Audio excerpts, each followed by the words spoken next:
This week on Rebuilding Me, I continue my conversation with Bret Burns of Mesa, Arizona, as we discuss the loss of he and his wife's stillborn son. And then tragedy strikes, right? You're starting to build. Yep. You and Cass are growing in your relationship together. Yep. You've made conscious decisions now to invest in that relationship and stick it out for truly, for better or for worse. Yeah. And then tragedy We got hits. pregnant. The pregnancy itself was almost a miracle. My wife has endometriosis. She's a high-risk pregnancy. We knew that from the beginning. Right. She had already had a miscarriage, but it was very, very early on. We found out that she was pregnant. She lost that baby, and then she still felt pregnant after that. It was kind of a strange situation. So we went back into the doctor, and it turns out that she was pregnant with twins, and one of them had passed. Oh my goodness. And then it sounds weird, and I maybe not be presenting it correctly. It was very, that whole time was very, it is a blur. Something with the other one passing helped the one that was left over grow. And so when we got into the second trimester, it was like, wow, this is really happening. She's healthy. The doctors are saying she's good. There's nothing really going wrong. Like, this is really an option, and that's when we started telling people, started getting really excited. And then, we had a full-term pregnancy, and our son was due on March 25th in 2013. My wife had some pain on the 21st, and we called the doctor's office. I said, don't worry about it, it's not a big deal. And about an hour later, it still felt like it was a big deal, so we thought she was going to have the baby. So we went in. Labor pain. Yeah. And so we went in. It was about 11 o'clock at night on the 21st, and they couldn't find a heartbeat. And then she had to give birth, a stillbirth, as if she was giving regular birth, but she doesn't get to take the baby home. Full term. Full time. Very difficult, yeah. Very, very, very difficult situation. We went through it with my first wife at 6 months, which is still not easy. It's not. And it's not any easier. Right. It's not any easier because, not to add insult to injury, but we just recently had another miscarriage, and it was not quite that long, but it wasn't any easier. Right. There was nothing easier about At it. all. And we can't imagine. Yeah, it's difficult. We can't possibly imagine that, there's, granted, yes, there's a piece of us in there, right? Yeah. In the mix, but the truth is, she's carried the baby. Oh, no, there's a great point to that. Yeah. There's a very great point to that in the situation of experiencing that, as a father, I don't have the connection to that baby yet. Right. A father's connection begins when that baby's born. You hold it for the first time. Right. I never got that. My wife was carrying that and developing that baby for 9 months. Right. It's different. It's just different. No matter how you slice it, it's just different. And that was, that was a very difficult thing to identify or try to identify as it was happening and still try to make it through. It was a tough time. After that happens, do you even suggest anything to her at that point of, You can't. let's go to counseling, let's go, right? I thought you could. I think this rule kind of applies in everything in life. It's so cliche, but it's so true. Everybody's different. Everybody looks and views a situation differently. There's no way for you to know when you experience something like that how somebody's going to react to it. For me, I was very numb to the point where it almost to anybody else that was watching me, it may have seemed like it almost didn't happen. Everything became that, and I just became a robot. And I still was going to work, still doing the stuff I got to do, still living my life as if it didn't happen. Well, you don't have a choice, right? You have to pay bills. But there was a part of it that was just like, I wasn't even consciously aware that I was doing that. Right. And then, from her perspective, she can't go back to work. Right. She can't, do what she has to do. And we had created a life up to that point where we were fairly dependent on both incomes. It was tough. It was difficult.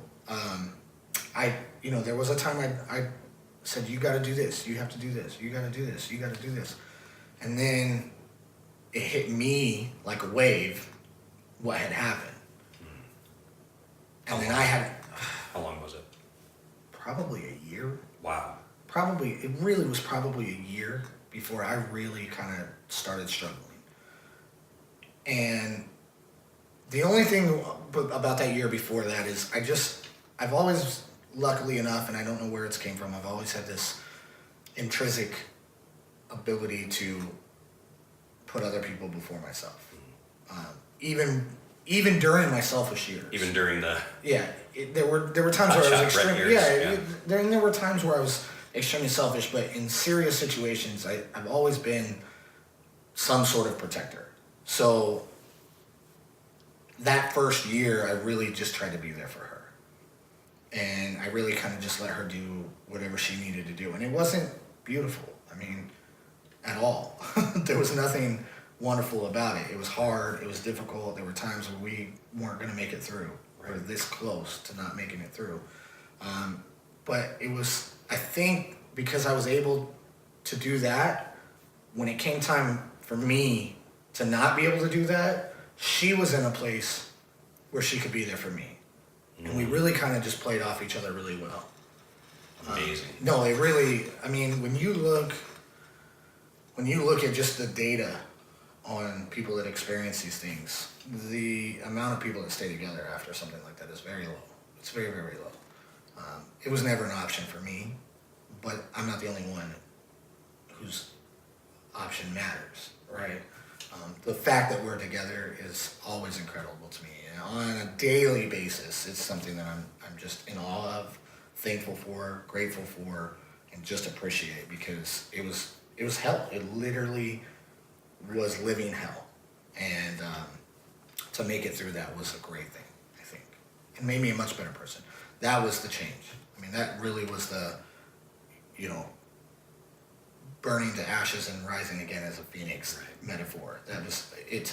I went to the deepest, darkest parts of life, and then I was able to make it through somehow, and then I came out and realized, like, okay, I can be so much better than this. Right. And that was the first transitioning period. So when you finally, it hits you, Cass now steps up, your wife, right? Well, your girlfriend at the time, she steps up and says, I'm here. Mm-hmm. Now, was there a moment where you did reach out and try to get some help, or did you guys just push through? No, we just did it on our just own. She has a wonderful support system. So we've talked a little bit about my family. It's very erratic. There's not a whole lot of family dynamic there. Right. They're all great people outside of my mother. My dad's a great person. We just have our differences, right? My family we're dysfunctional for sure, to say the least. But we just don't have that sense of family on my side. We don't call each other. On her side, her whole family's here. They're all within driving distance. It's a very large family, and they all love each other very, very, very much. So I say we didn't, but we had those people there. We didn't go to a counselor and get paid help. Right.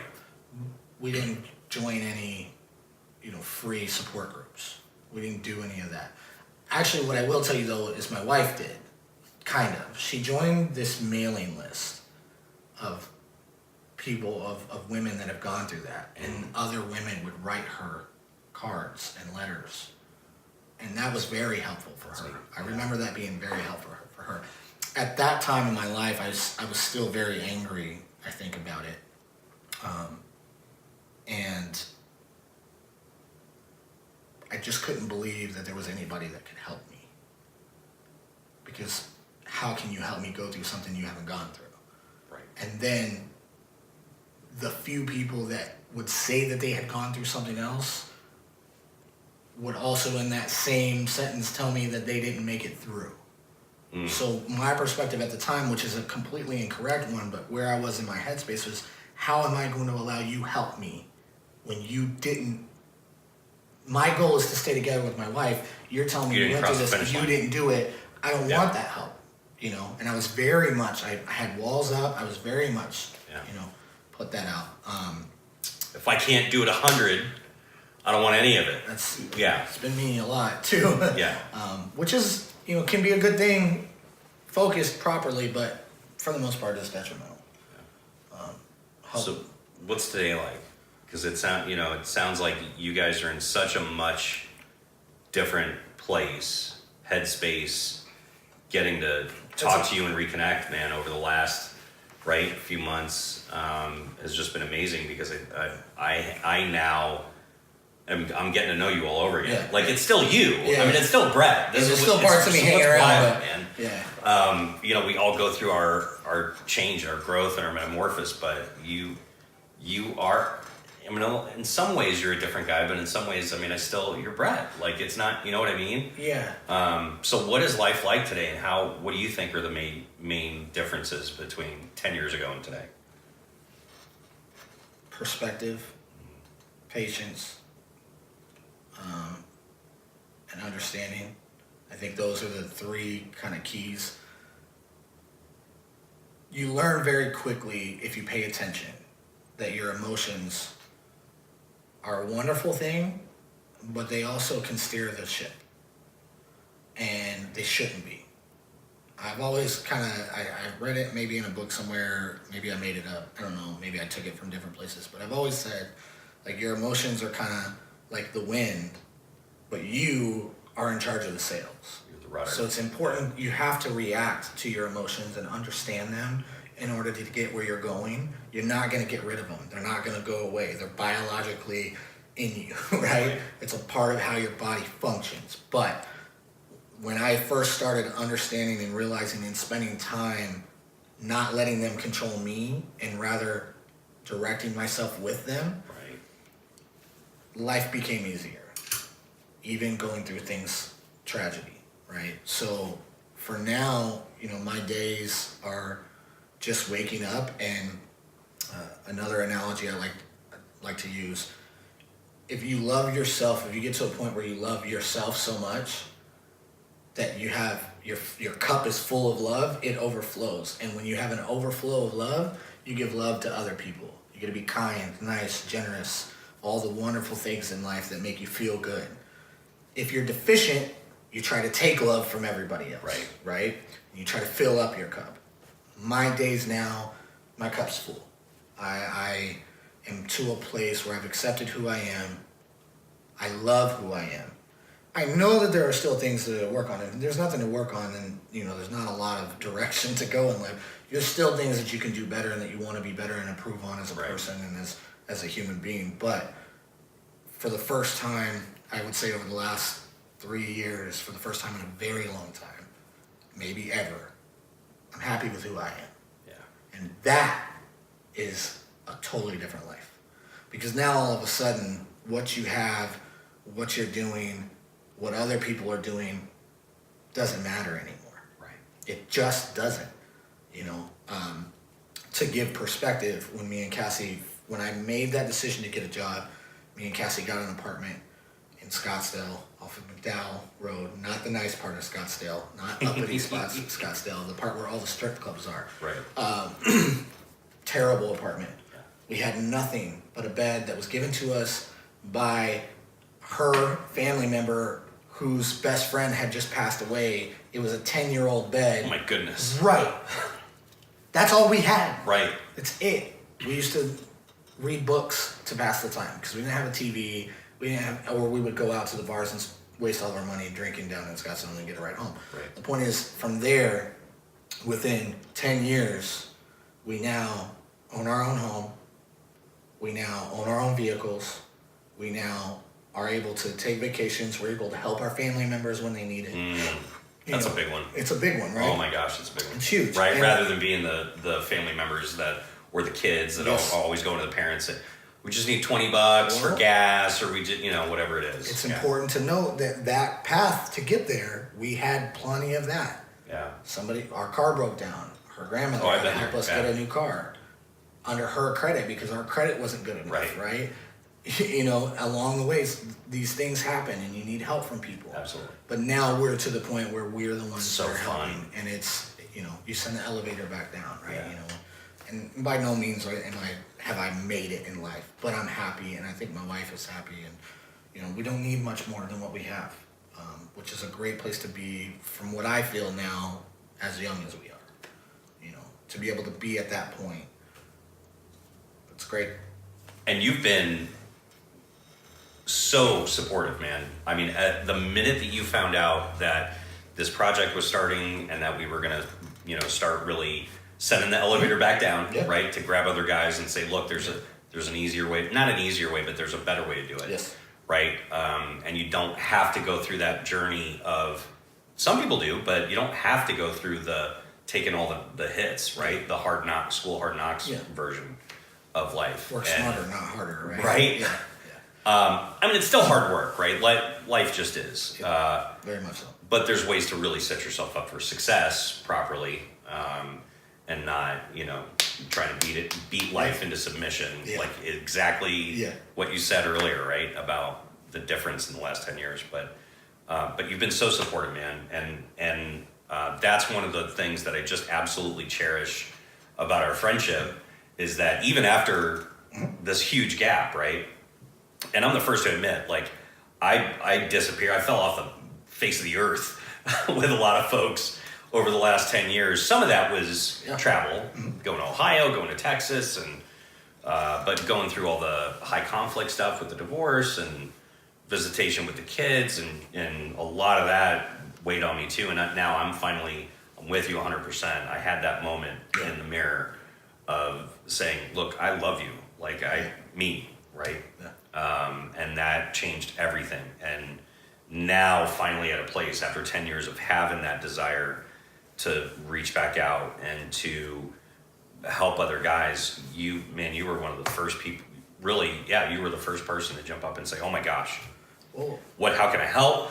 Here's some advice. Yeah. Go check this out on Reddit, right? You brought microphones over today that I'm like, what are you doing, man? It's a funny thing how life works, I think, and I don't think anybody understands it completely. I sure as hell don't. But I look back at my life and I think this thing keeps reaffirming itself. And it's, I have to steal from Jordan.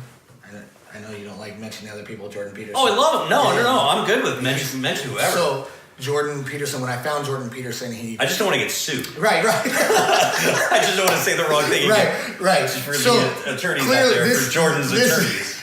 This is coming from Jordan This is a good thing. This is his idea. This is what he's presented to me. But when I heard it and when I read it, it was a part of... It immediately clicked. It was like, I've always known that. I just didn't know that that's how you would say it.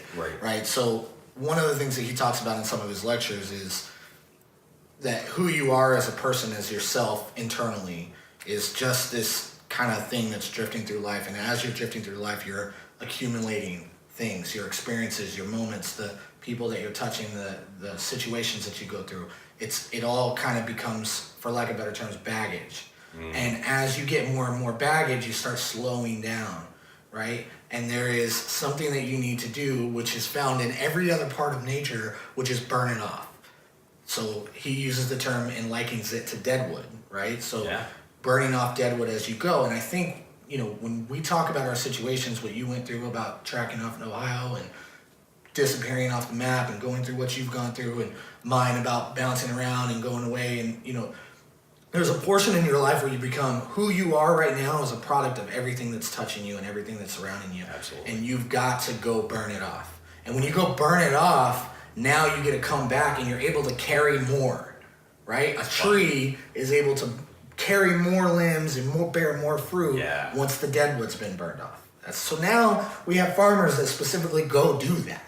You go burn off the deadwood because you're strengthening the tree. And I think that's a very good metaphor in how life has to go. There's got to be a point in your life where you say, all right, if I'm not happy where I'm at with what I'm doing, with the direction that I'm going, I need to burn some things off.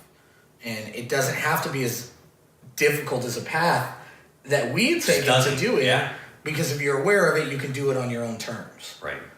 But a lot of that is the people that you're surrounding yourself with. I had to leave.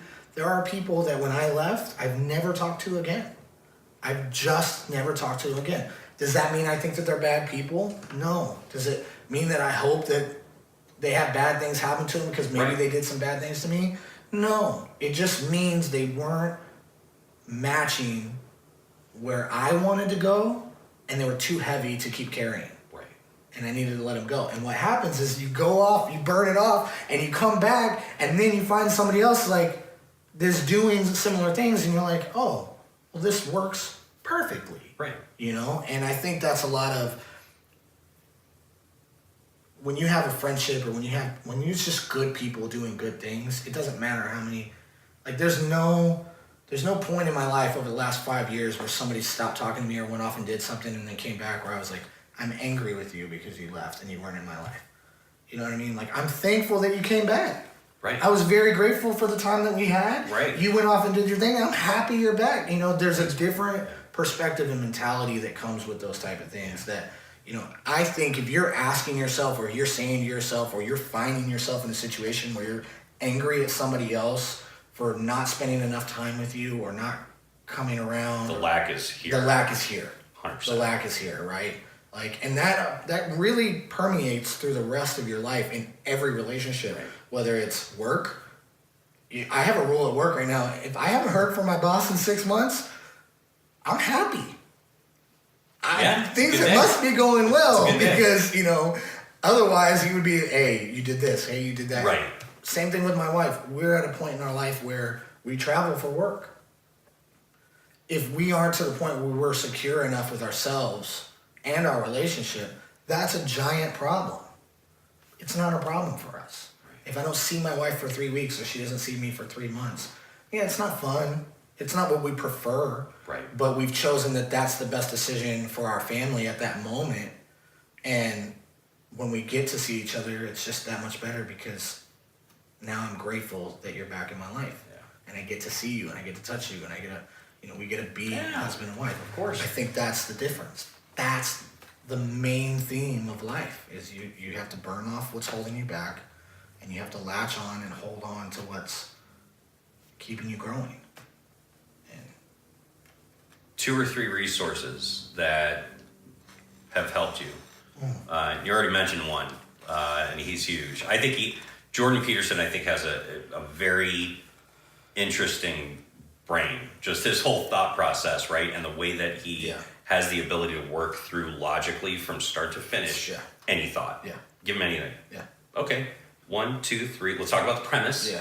Let's talk about definitions, and then he just works through it, right? Methodically. If you happen to watch this and you don't know who Jordan Peterson is, or you have an opinion already created about Jordan Peterson, what I would say to you is remove the interviews that he's doing about some of the political things that are happening right now.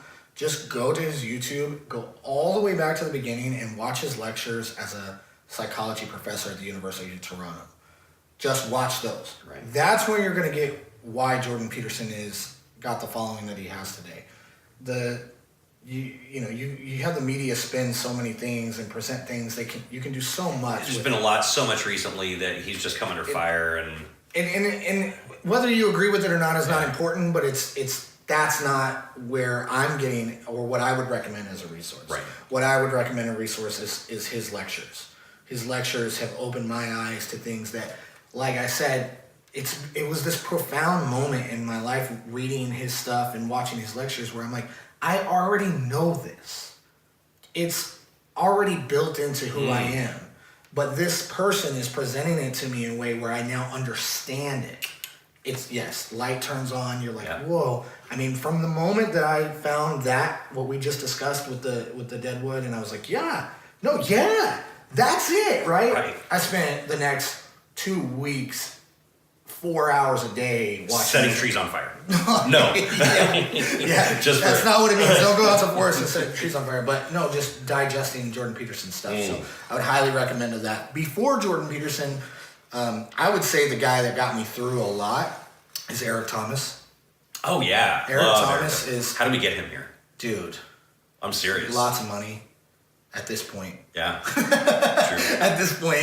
Eric Thomas, we need you. But actually, I wanted to talk to you about that. So, and I do want to hear some of the other suggestions you have. So for the guys here in the Phoenix area, if you're willing, and I think you are, right? I'm looking at June 1st to do almost a full day workshop, actually, like a 10 to 6. Yeah. For maybe, if we can do it for like $40-$50 a pop, right? Just to get guys an affordable ticket to get some resources. Yeah. We already have some folks that have agreed to step up as a vendor or a sponsor to obviously to give you the opportunity to draw on some professional resources if you want, but at the end of the day, it's really an opportunity for us to get together as guys and just have open Q&A. Yeah. Couple speakers. Love to have you share your story again. With the group. Yeah. I will be there. Done. Whether I'm on the stage or in the crowd, I'll be there. No, 100%. I think that's a good thing to do. Yeah. And blending in with the vibe of this channel of rebuilding yourself, and really from a male human perspective, right? It's needed. I think it's critical to be able to have a place or someone that you can talk to without fear of persecution, right? with being able to ask questions that are difficult to answer and not worry about possibly losing your job. Right. Because maybe you didn't ask the question the right way. Right. Or maybe you assumed something about the answer that you didn't have enough data for at the time. So I would love something like that. Love to have you. I think a lot of people will. Yeah. I think a lot of people will. What are maybe one or two others? Anything else that you want to make sure that if there's guys out there struggling, if there's a resource or two that you feel like, man, this is it, this is gold. Well, I'll stick with Eric, mainly because his delivery, it's no nonsense, right? Right. As a man, and I can only really speak for myself, but for whatever reason that works for me. It's that just cut and dry accountability. It's nobody else's fault. Everything that has happened to you up until this moment is 100% your responsibility. Yes, people can be mean to you. Yes, people can do bad things to you. But if you allow them to impact the direction of your life, that is your fault. And the way that he speaks in that manner and the way that he presents that, to me, is invaluable. Right. It's just invaluable. I mean, it was to the point where I just had Eric Thomas's channel on shuffle, and my commute to work would just be Eric Thomas, just listening to him. And then I would get to be work, and I'm in this mindset of I'm just going to kill everything that I do. Like, no matter what it is, I'm going to knock it out of the park, right? And you get to that level. I also would say Jocko Willink. Which I checked out. You recommended him to me the other day, and I did check him out. He's incredible. So Navy SEAL Commander, has seen some insane of the... focus. Yes. Discipline.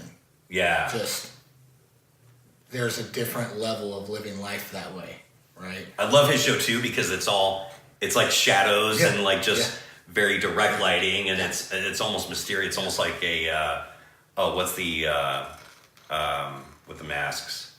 Those guys, it's right there. Yeah, the guy with the mask, whatever that is. No, but yeah, the production value is very low.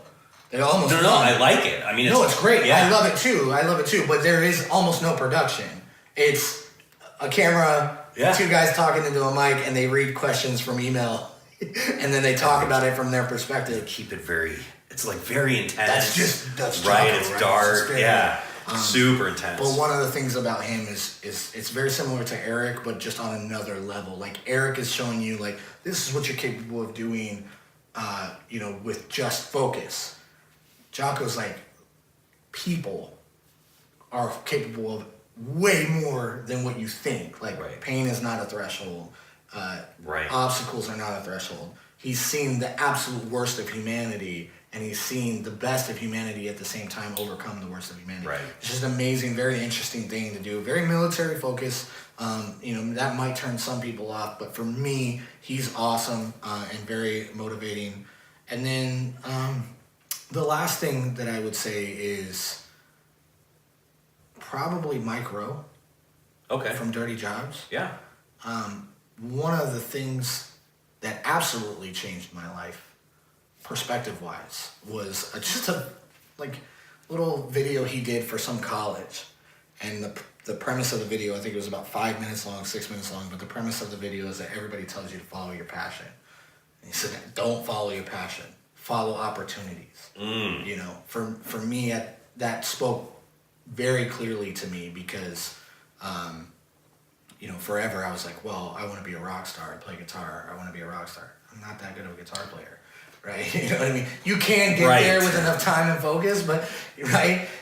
Different conversation about following your passion. Yes. Like, you can have a hobby and do something that you love and do it and be successful at your hobby. But when it comes to supporting your family and things like that, he's very much on follow opportunities. If a door is open, walk through it.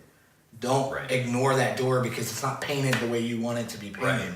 And he uses examples of, like, you know, garbage men who started a garbage company that are millionaires and living life in a wonderful way, you know, and it's not the money that's making them live their life that way. But the point is they're very successful because they took the opportunities that are in front of them.